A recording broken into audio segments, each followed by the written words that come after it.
Welcome back to the Fantastic Channel. Now, if you remember, a little less than a year ago, I made a video called Hollywood's Next Big Thing. And in that video, I told a few Bible stories and how I thought they would make fantastic film productions in Hollywood.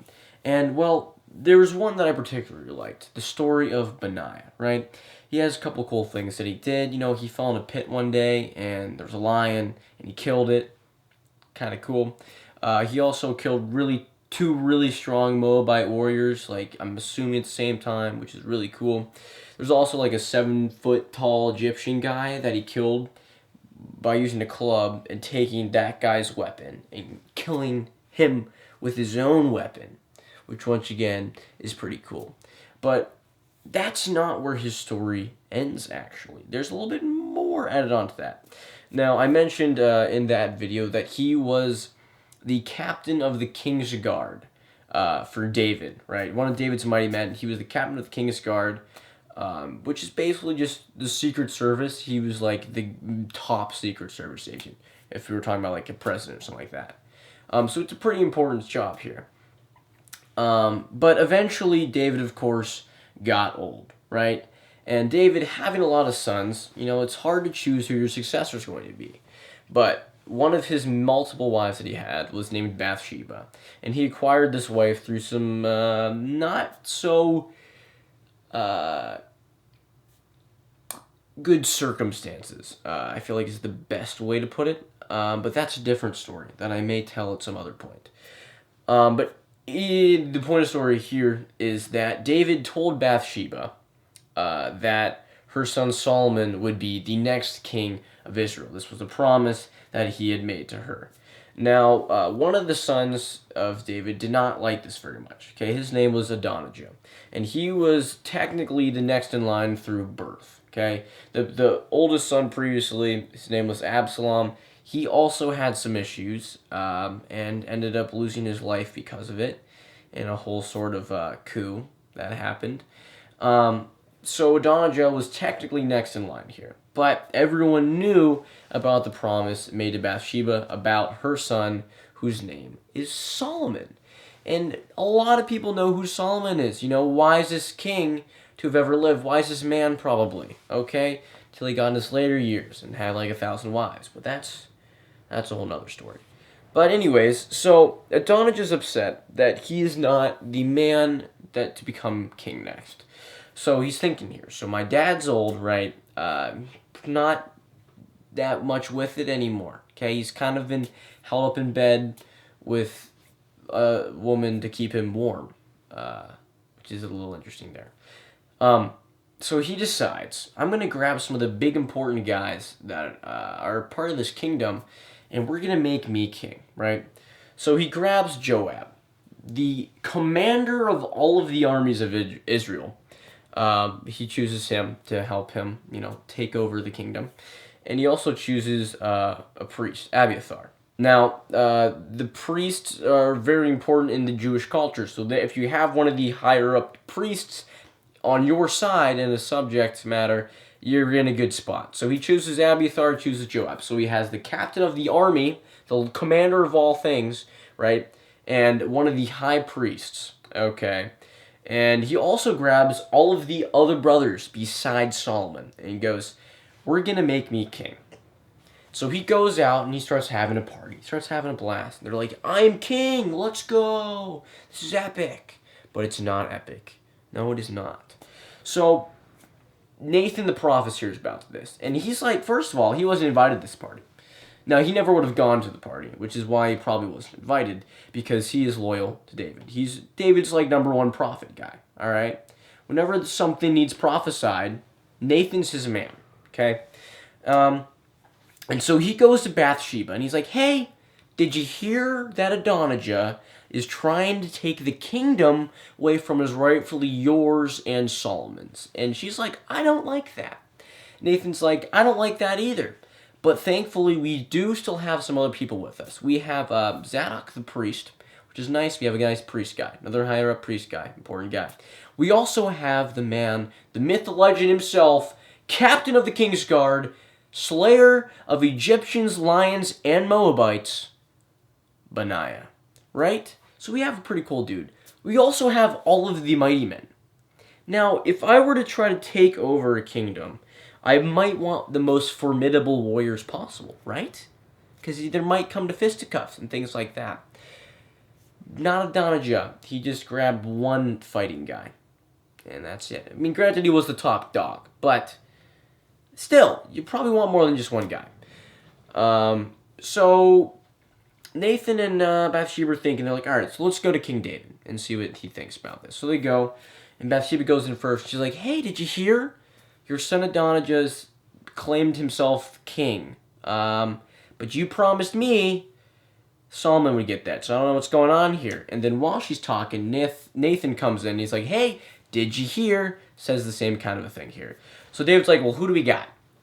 And they're like, well, sell the same things. You know, we have Benaiah, we have me, we have Zadok, we have the mighty men, stuff like that. And like, okay, we're in a good spot here. Go anoint Solomon king, and then parade him through the streets so the people see him as their king. Because if you don't have the people, you might be screwed. So that's where Adonijah kind of messed up here. So Nathan and Bathsheba and all those guys, they and Benaiah, of course, they go and they make Solomon king on David's request, which is the most important part of this. So they're blowing trumpets, they're going around the streets, you know, they're celebrating stuff like that. And Joab's at the other party, right? And he hears, you know, trumpets and stuff coming from the city. And he's like, well, what is going on here? What am I hearing? And the son of Abiathar, Jonathan, shows up and he's like, hey, got some news. And they're like, oh, Jonathan, love you, man. You definitely have good news, right? He's like, no. Bad news. Solomon just got made king by David himself. So this little party up here, probably not a good thing. So everyone runs away and is terrified. Adonijah goes to the altar and he grabs by the horns and goes, don't kill me, please. Would not be a big fan of that. So Solomon goes, I won't kill you as long as you're not a wicked man. So he lets him live and basically says, go home. Didn't stay there because I don't want to look at you. You kind of made me upset here trying to take my kingship. All right? So now Solomon is set up here as the king. And David talks to him a little bit before he dies, and he gives him a couple of things he needs to do. He's like, hey, Joab, at some point, you're going to have to kill him, okay? He's done some bad stuff. He tried to, overthrow me. He's killed some people he wasn't supposed to kill. Eventually, he's going to have to die. I don't want to do it, so when you are king, you can do it. Also, there's this guy, Shimei. He kind of was a butthead, did some mean stuff to me. Don't kill him. I don't think he needs that, but punish him in some way, kind of a thing. There's a couple people, be nice to them. I like them a lot. And Abiathar, you're going to have to get rid of him from the priesthood, okay? It's kind of making me angry, so do that as well. Everything should be all nice. So David tells Solomon this. David eventually dies. The kingdom mourns. They're all sad and stuff. And Adonijah now thinks, it is my time. So he goes to Bathsheba. And Bathsheba's like, are you coming peacefully here? And he's like, yes. It's a peaceful mission here.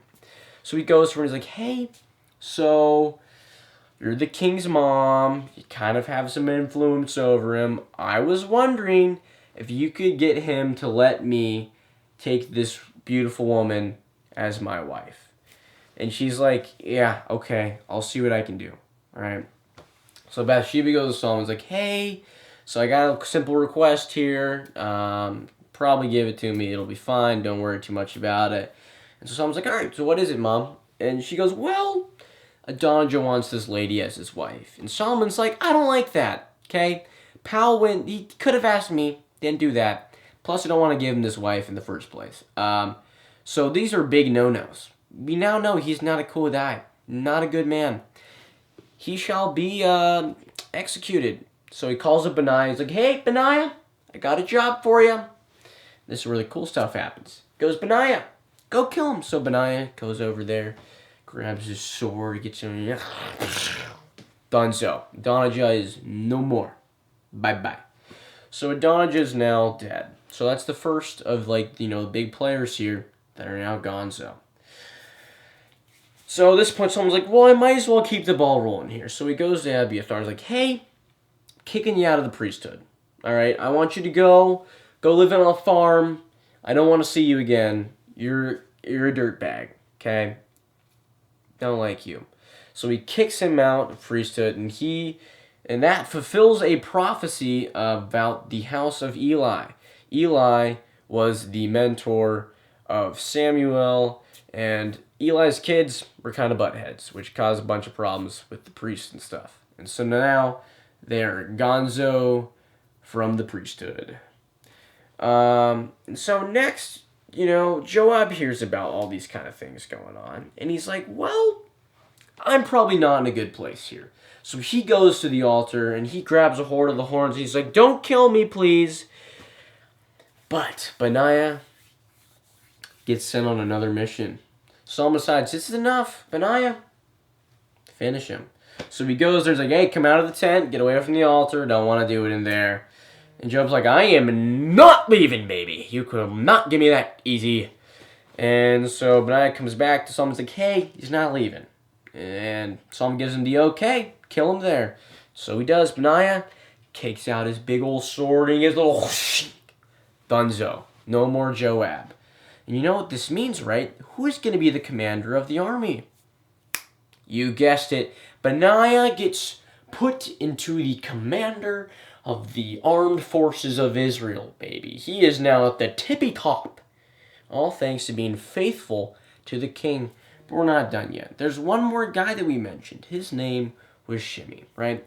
So what Solomon decided is like, hey, Shimei, so you were kind of a butthead to my dad a while back. So you're going to be punished for it, okay? But it's not too bad of a punishment. You just can't leave Jerusalem. That's it. Just don't leave Jerusalem. You can live the rest of your life completely fine. But if you leave, you're going to have to send Benaiah to finish the job, okay? So about 3 years after this, Shimei's servants, a couple of them, they run away, right? And they end up in Gath or something. And so Shimei's like, I want to take care of this myself. So he goes to Gath. Big mistake, right? He left Jerusalem. Big no-no. Solomon's like, dude, all you had to do is just not leave the city, right? It's not that hard.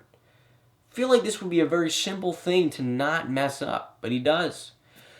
So he sends Benaiah, gives him the word. Benaiah goes, takes out his big old sword, and gives a little shunk. No more Shimei. And that is how Solomon gets his kingdom set up. And, like, no problems, okay? And Benaiah becomes captain of the guard, captain of the whole darn army. Moves from mighty man, right? Ends up becoming king's guard, becomes the executioner, ends up being commander of the armed forces of Israel. What a cool guy. Along with the previous stuff we talked about, killing lions and stuff. I mean, Benaiah, he's got a cool story. And, you know, this whole thing is kind of reminds me of a certain TV show that was pretty popular.